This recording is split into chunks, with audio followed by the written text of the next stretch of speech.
जय श्री राम एवरीवन, आप सबका वेलकम है आज की हमारी क्लास के अंदर। तो आज हम स्टडी करेंगे क्लास 12th का next topic false junction method. False junction method. देखो, अभी तक हमने रेजिस्टेंसेस को सॉल्व करने के लिए हमने बहुत सारे मेथड पढ़े हैं। ठीक है, सबसे पहले हमने शॉर्ट सर्किट पढ़ा, फिर इक्विपोटेंशियल पॉइंट्स के थ्रू पढ़ा, फिर हमने फोल्डिंग सिमेट्री पढ़ी, मिरर सिमेट्री पढ़ी, और आज हम देखेंगे कि फॉल्स जंक्शन मेथड के भी कुछ क्वेश्चन होते हैं। अब इन क्वेश्चनों के ऊपर तुम कितना भी दिमाग लगा लो, अगर हमें फॉल्स जंक्शन के कॉन्सेप्ट को नहीं पता तो हम इस क्वेश्चन को सॉल्व ही नहीं कर पाएंगे। यही नहीं बता पाएंगे कि कौन से जो रेजिस्टेंसेस सीरीज में है और कौन से रेजिस्टेंसेस पैरेलल में होने वाले। ठीक है, बिल्कुल इजी सा कॉन्सेप्ट है, बट मेन पॉइंट है, अगर तुम्हें मिरर सिमेट्री नहीं पता, फोल्डिंग सिमेट्री नहीं पता, तो ये क्वेश्चन थोड़ा सा टफ लगेंगे। ठीक है, तो मिरर सिमेट्री के बारे में नॉलेज होना इंपॉर्टेंट है। तो जिसको नहीं पता तो अपना पीछे वाला लेक्चर जाके और मिरर सिमेट्री समझो, फिर उसके बाद ये क्वेश्चन बिल्कुल इजीली, मींस ऐसा होगा कि सेकेंडों के हिसाब से सॉल्व हो जाएंगे। ठीक है, तो स्टार्ट कर दे। इजी क्वेश्चन है। तो हमारा सबसे फर्स्ट क्वेश्चन इस तरह से दिया गया है, ए और बी के बीच में हमें नेट रेजिस्टेंस निकालना है। 1 ओम की इन्होंने क्या दे दिए, रेजिस्टेंस दे दिए। अब देखो, इस क्वेश्चन को ही देख के ऐसा नहीं लग रहा है कि अगर मैं इस पॉइंट के अक्रॉस एक मिरर रख दूं, यहाँ पे ये हो गया मिरर, क्योंकि ए टू बी करंट क्या, करंट की डायरेक्शन ये है, तो मिरर इसके परपेंडिकुलर में होगा। ठीक है, मिरर सिमेट्री का हम यूज करेंगे। अब देखो, अब यहाँ पे देखो हमने मिरर रख दिया, तो इस रेजिस्टेंस की इमेज ये हो गई, इस रेजिस्टेंस के ऊपर वाले, नीचे वाले के नीचे वाले। ठीक है, रह गया ये वाला रेजिस्टेंस। अब ये रेजिस्टेंस क्या, 1 ओम का है। इसको मैं ऐसे कर सकती हूँ, दो resistances, half ohm and half ohm, और यहां से ये मिरर जाएगा तो इसकी इमेज ये हो जाएगी, कोई प्रॉब्लम नहीं है। तो अब देखो, ये हम पढ़ चुके हैं कि मिरर के ऊपर इस तरह से रेजिस्टेंस आता है, उसको हम नेग्लेक्ट करेंगे। इस तरह से जो रेजिस्टेंस आएगा उसको हमें सर्किट में इंक्लूड करना है। ठीक है, हो गया। और मिरर इमेज इन दो पॉइंट्स की, इस पॉइंट की जो मिरर इमेज ये वाली होगी, हम ये नहीं बोल सकते कि इक्वी पोटेंशियल है। अगर हम सर्किट को फोल्ड कर रहे हैं, ये वाला सर्किट अगर इस पे फोल्ड हो जाता है, ये पॉइंट इस पे फोल्ड हो जाता, तो हम बोलते कि इक्वी पोटेंशियल पॉइंट है। लेकिन मिरर इमेज में ये इन दोनों पॉइंट्स का पोटेंशियल अलग अलग होगा। इसके ऊपर कुछ क्वेश्चंस बनते हैं जहां पे बच्चे कंफ्यूज हो जाते हैं, तो इनको पहले ही नोट डाउन कर लो। हो गया, अब सॉल्व करते हैं। देखो, जब हम देखेंगे इस रेजिस्टेंस की इमेज ये वाली होगी, तो जितना करंट इसमें जाएगा उतना ही करंट इसकी इमेज में, जितना करंट इस रेजिस्टेंस में जाएगा उतना ही करंट इसकी इमेज में जाएगा, और जितना करंट इस रेजिस्टेंस में है उतना ही करंट इस रेजिस्टेंस में होगा। क्लियर। अब देखो, ऐसा कैसे पॉसिबल हो सकता है, जब करंट यहां से जा रहा है और यहाँ पे वायर कनेक्टेड है, तो ये करंट तो कुछ इसमें कुछ इसमें कुछ इसमें होना चाहिए। जितना करंट इसमें है उतना करंट इसमें नहीं हो सकता अगर हम सिंपल लॉजिक लगाएं। बट हमने मिरर इमेज के थ्रू देखा कि करंट जितना इसमें है उतना ही इसमें है। दैट मीन्स यहाँ पे जो ये वायर ज्वाइन हो रखी है, एक्चुअल में ये ज्वाइन ही नहीं है, यहाँ पे कोई जंक्शन नहीं है। और इस पॉइंट को अगर मैं O बोल दूं तो O को मैं क्या बोलूंगी अब, फॉल्स जंक्शन। O क्या हो गया, एक फॉल्स जंक्शन हो गया, एक्चुअल में कोई जंक्शन नहीं है। अब क्या, अब तो इसको सॉल्व कर सकते हैं। ठीक है, ए के साथ ये रेजिस्टेंस हो गया, एक ये रेजिस्टेंस हो गया, बी, मतलब दो हो गए ना 1 ओम के, एक ये और एक ये, दोनों सीरीज में हो गई। इसी तरह नीचे देखो, 1 ओम का, फिर 1 ओम का, और 1 ओम के साथ यहाँ पे दो सीरीज में, और फिर एक रेजिस्टेंस ये 1 ओम का। देखो, ये 1 1 1, और इस 1 के साथ पैरेलल में ये सर्किट लगा हुआ है जिसमें दो रेजिस्टेंसेस सीरीज में। ठीक है, मतलब 1 प्लस 1, 1 प्लस 1 कितना हो जाएगा इधर, 2 ओम हो जाएगा, और ये भी कितना हो गया इधर, 2 ओम का रेजिस्टेंस हो गया। 1 + 1 इसको भी मैं कितना बोल देती हूँ, 2 बोल दो, कोई प्रॉब्लम नहीं। 2 और 1 का कितना आएगा देखो, 2/3, तो इसको मैं बोल दूं 2/3 ओम, 2/3 ओम। अब 2/3 ओम और 2 ओम सीरीज में है, सिंपल ऐड करो, 2 + 2/3, 3 एलसीएम, 6 + 2 8/3। तो मैं इन दोनों रेजिस्टेंसेस को रब करके 8/3 बोल दो। अब 8/3 और ये 2 पैरेलल में है, तो 8/3 इंटू 2, 2 + 8/3, 16/3 डिवाइड बाई 3, 6 + 8, 16/3, 3 और 14, 3 से 3 कैंसल, 8 7, तो आंसर कितना आ गया, 8/7 ओम आ गया ए और बी के बीच में रेजिस्टेंस। क्लियर है, नोट डाउन करो।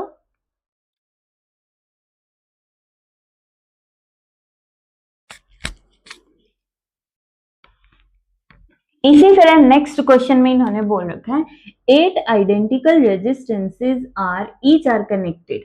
ठीक है, find resistance between A and B, A और बी के बीच में रेजिस्टेंस फाइंड आउट करो। तो देखो यहाँ पे कौन कौन सी ब्रांच होगी, एक तो ये वाली हो गई एक रेजिस्टेंस, ठीक है, एक ये वाली हो गई तो 2 रेजिस्टेंस, एक ये वाली हो गई 3 रेजिस्टेंस, एक ये वाली हो गई 4 रेजिस्टेंस, एक यहाँ पे हो गई 5 रेजिस्टेंस, एक ये पूरी हो गई 6, और एक ये पूरी हो गई 7, और एक ये वाली पूरी हो गई 8। ये टोटल 8 रेजिस्टेंस है, 8 रेजिस्टेंस है, हर एक की वैल्यू इक्वल है R। तो अब देखो जिसको फोल्डिंग सिमेट्री या मिरर सिमेट्री नहीं आती, फोल्स जंक्शन मेथड के बारे में नहीं पता, इस क्वेश्चन में कितना ही दिमाग लगाते रहो, कैसे सॉल्व करोगे इस क्वेश्चन को, सॉल्व होगा ही नहीं ये क्वेश्चन बिना इस मिरर सिमेट्री के नॉलेज के और जंक्शन फोल्स जंक्शन की नॉलेज के। ठीक है, तो अब इसको सॉल्व करते हैं। वही मिरर इमेज यहां से एक, अब देखो ये फोल्ड नहीं हो रहा है क्योंकि हमें निकालना है ए बी, ए बी से करंट ऐसे जा रहा है, सर्किट फोल्ड क्या होगा, सारा का सारा सर्किट तो एक ही साइड में है, तो फोल्डिंग सिमेट्री नहीं लग सकती, बच गई कौन सी, मिरर सिमेट्री। मिरर सिमेट्री लगा के देख लो, वैसे सर्किट को देखते ही पता चल जाता है कि मिरर सिमेट्री है। अगर फर्स्ट टाइम कर रहे हो तब थोड़ा सा तुम्हें ऐसे लगेगा, देखो इसकी इमेज ये, इसकी इमेज ये, इसकी इमेज ये हो गई। ठीक है, अब बच गए ये 2 रेजिस्टेंसेस, इनके बारे में हमने बता दिया, ये एक रेजिस्टेंस है तो इसको मैं सीरीज में 2 रेजिस्टेंस बना सकती हूँ, हाफ ऑफ वैल्यू के, वो एक दूसरे की इमेज हो जाएंगे। ठीक है, तो यहाँ पे हॉरिजॉन्टल रेजिस्टेंसेस का कोई प्रॉब्लम नहीं, कोई कॉन्सेप्ट नहीं है। ठीक है, अब देखो जितना करंट इसमें होगा उतना ही करंट इसमें होगा, जितना करंट इसमें जाएगा उतना ही करंट इसकी इमेज में जाएगा। क्लियर, तो मतलब ये जंक्शन ऊपर तो कनेक्ट है नहीं। क्लियर, अब क्या यहाँ पे कनेक्ट है, जितना करंट इसमें जा रहा है उतना ही करंट ये निकलता हुआ दिख रहा है इसमें से, और जितना करंट इसमें जा रहा है उतना ही करंट इसमें भी है, तो दैट मीन्स ये जो वायर है इसको मैं यहां से डायरेक्ट जोड़ सकती हूँ ऐसे। कितना इजी बन गया ना डायग्राम, मतलब अब ये हो गया है ए और बी के बीच में एक रेजिस्टेंस हो गया, उसके बाद ए और बी के साथ एक पैरेलल में लगे हुए हैं 2 रेजिस्टेंसेस ऐसे, आर आर, ये 2 रेजिस्टेंसेस एक ही रो में लगे हुए हैं ना, आर आर आर। ठीक है, उसके बाद देखो यहां पे ऊपर गए एक रेजिस्टेंस, ठीक है, इधर वाला भी एक रेजिस्टेंस, यहाँ पे फिर से ये एक रेजिस्टेंस, और इसके ऊपर फिर से ऐसे लगे हुए हैं 2। देखो इस डायग्राम को हम ऐसे लिख सकते हैं। अब इसको सॉल्व कर लो, r प्लस आर कितना हो गया 2r, 2r और r पैरेलल में है तो हमें पता ही कितना होगा 2/3r, अभी हमने पढ़ा था 2/3r।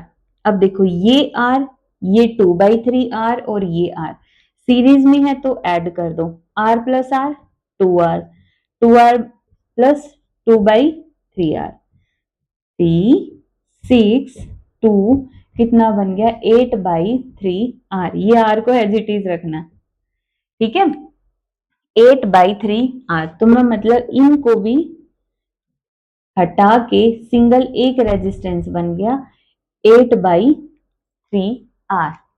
ठीक है, अब ये R और ये R भी 2R हो गए, 2R, 2R और R पैरेलल में है, अभी हमने बताया था कितना हो जाएगा 2/3R, यही होगा, हाँ 2/3R। अब देखो ये 8/3R और 2/3R पैरेलल में, मैं ये फॉर्मूला लगा रही हूं पैरेलल का। देखो सिंपल ये होता है ना 1/R1 प्लस 1/R2। अब हमें पता है एलसीएम ले लो R1 R2, ऊपर हो गया R2 प्लस R1, 1/RP की वैल्यू, और RP की डायरेक्ट वैल्यू हो गई R1 R2 divide by R1 plus R2। ठीक है, मैं डायरेक्ट यही वाला फॉर्मूला यूज करती हूँ पैरेलल के अंदर। 8/3R मल्टीप्लाई बाई R2 की value 2/3R divide by R1, कौन सा भी ले लो उससे कोई फर्क नहीं पड़ेगा, 2/3R। ऊपर कितना बच गया 8 इंटू 2 16 डिवाइड बाई 9R², और इधर एलसीएम ले लो 3, 8R plus 2R 10R, 16/9, 3/10, R से एक R कैंसल R। ठीक है, 3 से कैंसल करो 9, 5 से 8 कितना बन गया 8/15R। ठीक है, क्लियर है, बिल्कुल इजी क्वेश्चन है। अगर मिरर कॉन्सेप्ट समझ में आ गया तो फटाफट निकाल सकती है। तो कैलकुलेशन में मैं टाइम लगा रही हूँ, वरना तो बहुत जल्दी कैलकुलेशन हो जाएगी इन क्वेश्चंस की। हो गए, नेक्स्ट क्वेश्चन देखो।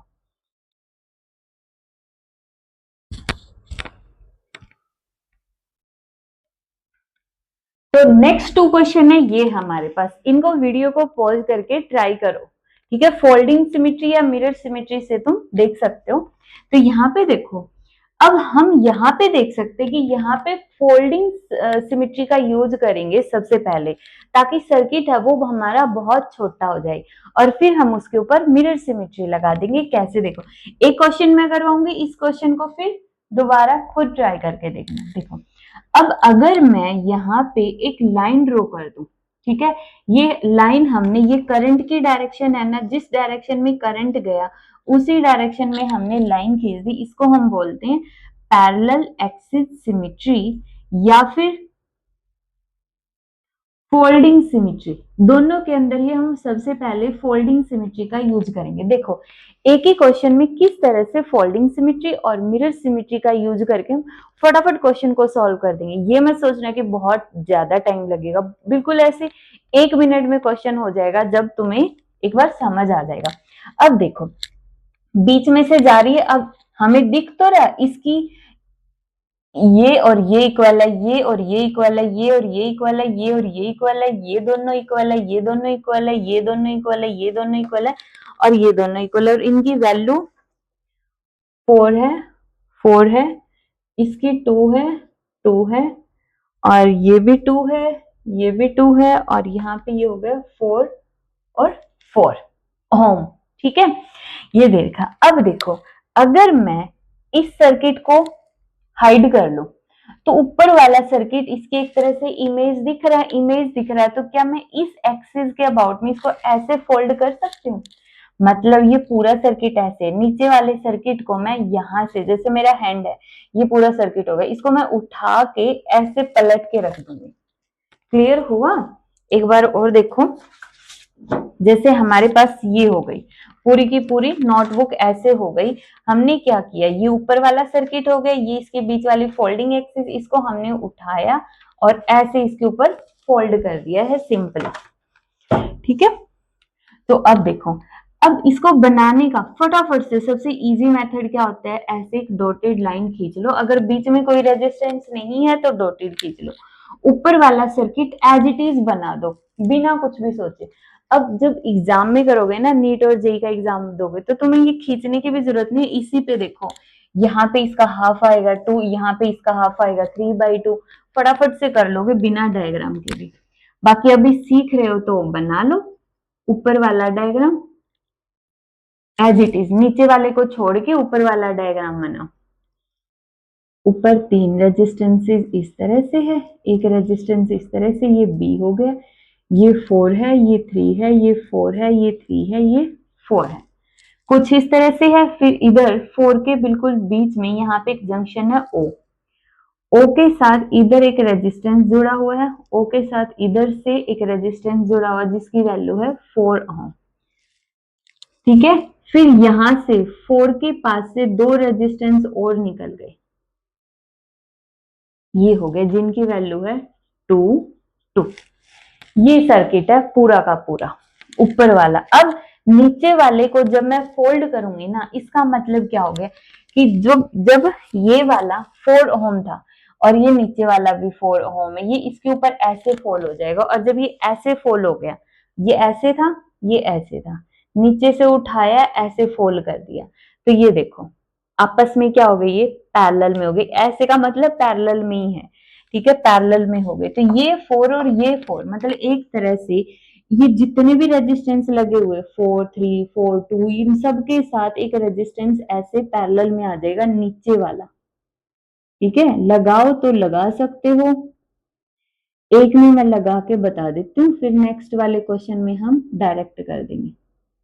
ये 3 का है तो 3 वाला ही जाएगा इसके ऊपर, ये 4 का है तो ऑलरेडी 4 वाला ही जाएगा, ये 4 है तो नीचे वाला 4 इस पे जाएगा, ये 2 है तो नीचे वाला 2 इस 2 पे जाएगा पैरेलल में, इस 2 पे ये वाला 2 जाएगा, सारे पैरेलल में हो गए। अब देखो सर्किट कितना इजी बन गया है।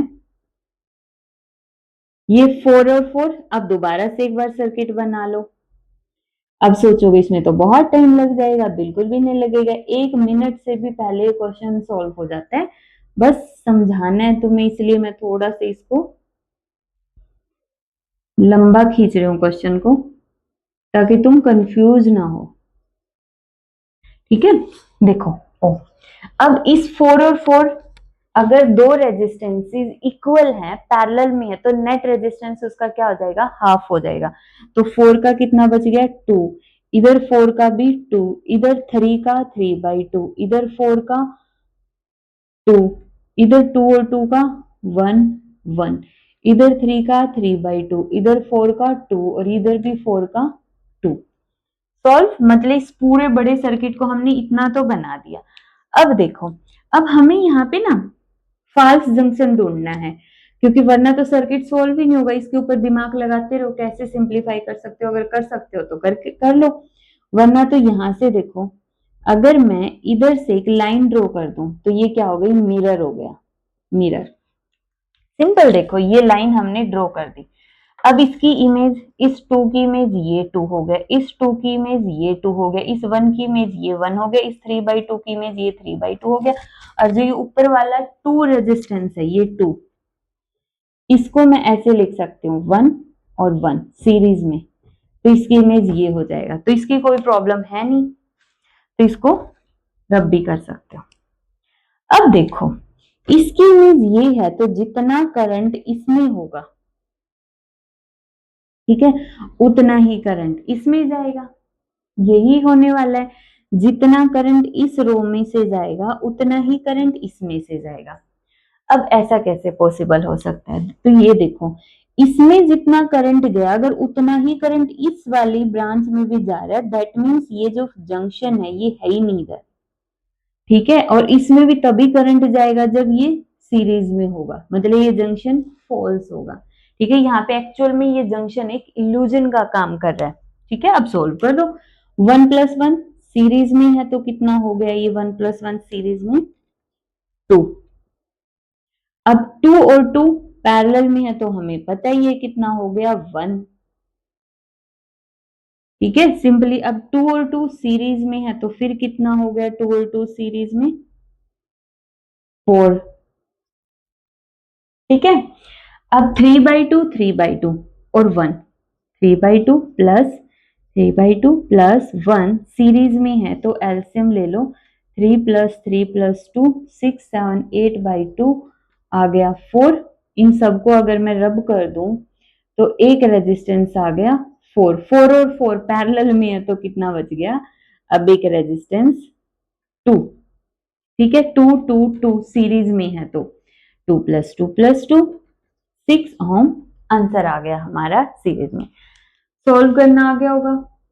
कोई कंफ्यूजन कोई प्रॉब्लम हो तो कमेंट कर सकते हो। ठीक है, अब ये क्वेश्चन समझ में आ गया, ये क्वेश्चन हम बहुत इजीली कर सकते हैं, इसको ट्राई करो एक बार।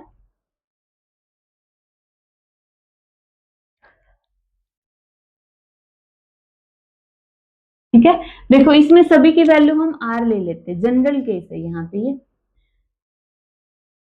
Are R R R R R R R R R R, वही है सिंपल जो पहले किया है ना हमने। इसमें बीच में भी रेजिस्टेंस लगी हुई है इसलिए हमने पहले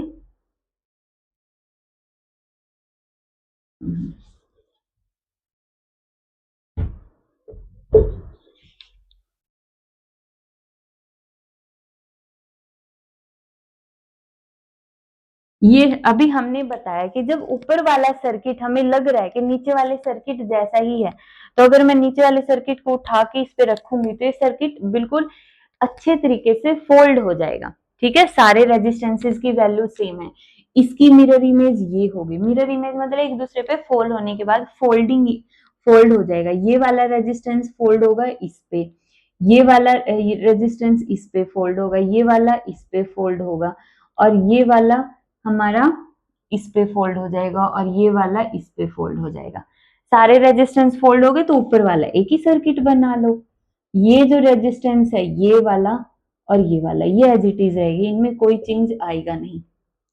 ठीक है, अब देखो अब हमें ये पता चल ही गया है कि यहाँ पे नीचे वाला सर्किट फोल्ड होके आ रहा है, तो क्या हमें इतना पूरा दोबारा करने की जरूरत है कि इस रेजिस्टेंस को मैं इस पे पैरेलल में लगाऊं? पूरा ऐसे फोल्ड हो रहा है ना, तो ये रेजिस्टेंस इस पे पैरेलल में जाएगा तो आंसर आएगा R/2। ये और ये दोनों पैरेलल में होंगे तो R/2, ये और ये दो पैरेलल में होंगे तो R/2, ये और ये दोनों पैरेलल में होंगे तो R/2, ये और ये पैरेलल में होंगे तो R/2, ये और ये पैरेलल में होंगे तो R/2। क्लियर है बिल्कुल? कोई प्रॉब्लम हो तो अभी देख सकते हो। अब देखो यहाँ पे फिर से मिरर सिमेट्री लगा दो, इजी तो है। इसको इक्विपोटेंशियल पॉइंट से भी सॉल्व कर सकते हो। देखो अगर मैं इसमें मिरर इमेज लगाऊंगी तो इसकी इमेज ये, इसकी इमेज ये, इसकी इमेज ये, इसकी इमेज ये। अब इसकी इमेज ये, यहाँ पे जंक्शन बन रहा है, जो करंट इसमें जाएगा वही करंट इसमें जाएगा। ऐसा तो तभी पॉसिबल होगा अगर ये जंक्शन इधर है ही नहीं। और क्वेश्चन सॉल्व हो गया। अब दिख रहा R/2 सीरीज में है, ये R/2 ये R/2 सीरीज में है। इस सर्किट को सॉल्व करना है। ठीक है, इक्विपोटेंशियल से भी हो जाएगा। इस सर्किट के अंदर अगर फॉल्स जंक्शन मेथड किसी को ना आए उस केस में इस सर्किट को इधर ही जुड़ा रहने दो। अब ये और ये इक्विपोटेंशियल पॉइंट हो जाएंगे, इस पॉइंट को इधर मान के सॉल्व कर लेना। ठीक है, मैंने सिखा रखा इक्विपोटेंशियल पॉइंट। अब ये R और ये R हो गए 2R m डैश। R/2 ये हो गया R/2 सीरीज में है तो एक R/2 सीरीज में R, और R/2 R और R पैरेलल में है तो R/2। क्लियर हो गया? अब R प्लस R/2 दोनों सीरीज में है तो कितना आ जाएगा? 3R/2। 3R/2 और 2R फिर पैरेलल में हो जाएंगे तो 2R into 3R/2, 2R plus 3R/2। अब इसको सॉल्व कर दो, कितना आ जाएगा 6। अरे 2 से तो 2 कैंसिल कर दो, हो गया 3R² डिवाइड बाई, अब नीचे वाले का 2 एलसीएम ले लो तो 7R/2। ठीक है, 7R/2 ऊपर गया तो 3 इंटू 2 6 हो गया, R से R कैंसिल, आंसर आ गया 6R/7। बहुत इजी क्वेश्चंस है। ठीक है, अब हो गए हमारे चारों क्वेश्चन। इसके अलावा अब इसमें एक क्वेश्चन और आता है जो मैंने प्रीवियस लेक्चर में भी करवाया हुआ है, तो मैं वहां से clip as it is cut करके इसमें ऐड कर दूंगी। अब इसके जितने भी क्वेश्चन है ना फोल्ड जंक्शन मेथड के, वो तुम प्रैक्टिस करना, सारे क्वेश्चन हो जाएंगे, ठीक है।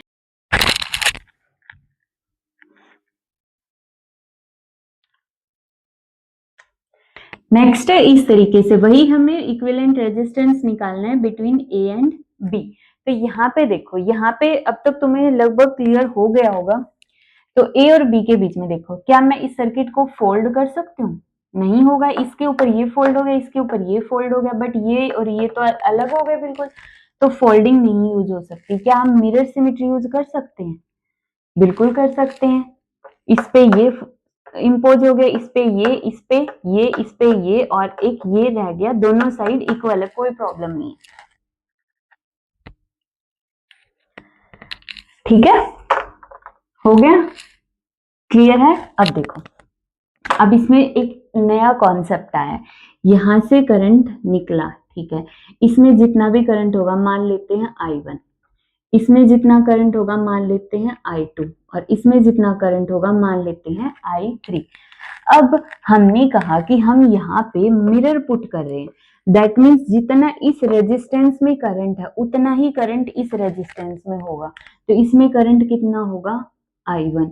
ये इसकी इमेज ये है तो इसमें करंट होगा I2, इसकी इमेज ये है तो इसमें करंट होगा I3, ठीक है। तो यहां से देखो, ए के साथ जो ऊपर वाली ब्रांच के दोनों रेजिस्टेंस है वो है सीरीज में। क्यों? क्योंकि जब I1 करंट इसमें जा ही नहीं रहा तो ये वाला तो वैसे ही गायब हो गया। और दूसरा लॉजिक हमें पता ही है कि जो मिरर के ऊपर जो रेजिस्टेंस लाई करता है वो तो सर्किट में वैसे भी नहीं होता, उसको तो वैसे भी रिमूव कर देते हैं। इतना क्लियर हुआ? तो ये दोनों सीरीज में, उसके बाद ये पॉइंट तुम्हारे लिए नया होने वाला है, ये दोनों भी सीरीज में होंगे। तो उसके बाद यहां पे ट्विस्ट है, देखो इसको ध्यान से समझना, ये मैंने एक बार ड्रॉ कर दिया। ये जो है देखो, I2 इधर से निकल रहा है, इधर कितना जा रहा है? I2। मतलब ऐसा कैसे हो सकता है, इधर से I2 गया, नोड बन रही है, करंट इसमें डिवाइड नहीं हो रहा और इधर भी I2 ही जा रहा है। ये तो तभी हो सकता है ना अगर यहाँ पे ये दोनों ज्वाइन ही ना हो।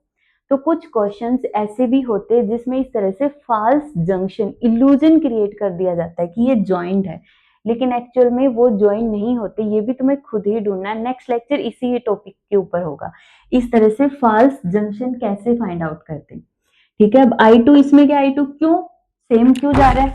क्योंकि हमने देखा कि ये मिरर इमेज है, इसकी मिरर इमेज ये है, इसलिए अब हमें पता ही चल गया। ये R और ये R सीरीज में है तो इन दोनों का एक बना दो, कितना बन गया? 2R। R R R और R सीरीज में, एक बना दो 2R। ये भी सीरीज में 2R, 2R और R पैरेलल में 2R इंटू R और 3R, कितना बन गया ये?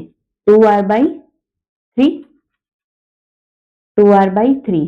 तो इसको ऐड कर दो, तीनों सीरीज में है ना, 8R/3।